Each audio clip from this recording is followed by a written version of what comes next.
Bus yung utak ko dahil sa nangyari. Dahil ayun na nga, nawala na si Saidi at si Elaine. Hindi namin sila makita hanggang ngayon. Kaya mga sana matulungan nyo kami sa mga nakakaalam kung nasan si Saidi. At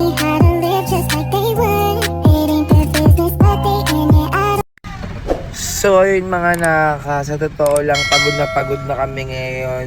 Ngayong araw na to, kagabi pa lang kasi super na-drained ako, super naubos yung utak ko dahil sa nangyari. Dahil ayun na nga, nawala na si Saidi at si Elaine. Hindi namin sila makita hanggang ngayon. Kaya mga sana matulungan nyo kami sa mga nakakaalam kung nasan si Saidi at saka si Elaine, or kung nakita nyo man siya. Sana man lang pagbigay alam nyo, magpa-picture kayo. 'Di ba? Magawan ng paraan sana na alam nyo yun mga kasi awang-awa na rin ako kanila Ate Aya, kay Layuki. Sobrang stress na nila sa paghahanap kay Elaine pati kay Saidi. Di ako nire-replyan ni Saidi. Hindi ko na rin sure kung ano na nangyayari. Pagod na kami. Don't need no one to tell me how to live just like they would.